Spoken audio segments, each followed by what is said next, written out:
اعوذ باللہ من الشیطان الرجیم، بسم اللہ الرحمن الرحیم۔ السلام علیکم معزز سامعین، آج کے ویڈیو میں آپ کے ساتھ شیئر کیا جائے گا کہ مردوں اور عورتوں کے غصے اور لڑائی میں کیا فرق ہے۔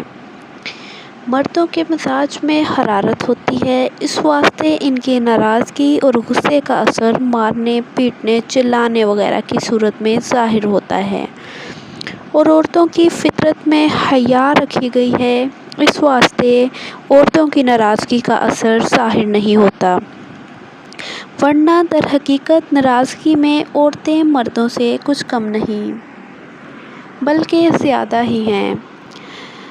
بس ان کو ایسے موقع پر بھی غصہ آ جاتا ہے جہاں مردوں کو نہیں آتا، کیونکہ عورتوں کی عقل میں نقصان ہے تو ان کے غصے کے مواقع بھی زیادہ ہیں، کیونکہ عورتیں بہت حساس ہوتی ہیں۔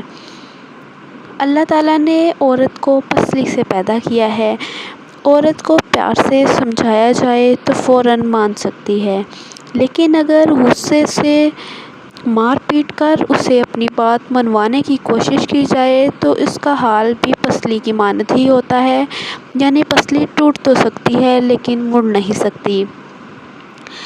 اس کے علاوہ چیخنے چلانے کی نسبت میٹھا غصہ دیر پا ہوتا ہے، اور چیخنے چلانے والوں کا غصہ ابال کی طرح سے اٹھ کر دب جاتا ہے،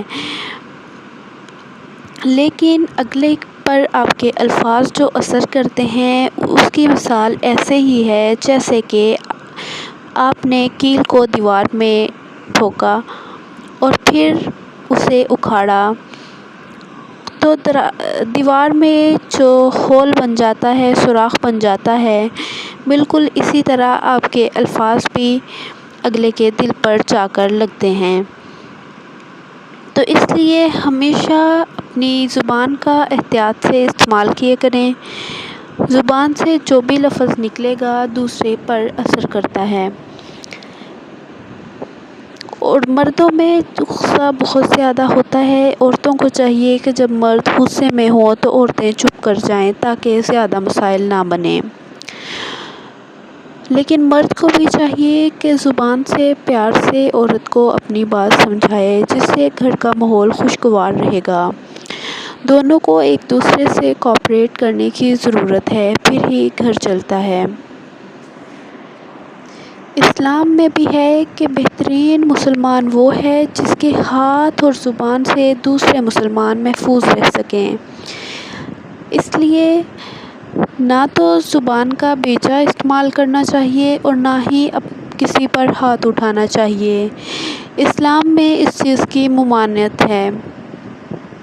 امید ہے کہ آپ نے اس ویڈیو سے کچھ سیکھا ہوگا۔ اگر کچھ سیکھا ہے تو ویڈیو کو لائک کر کے چینل ضرور سبسکرائب کیجیے گا اور آگے سے آگے شیئر بھی کیجیے گا۔ جزاک اللہ۔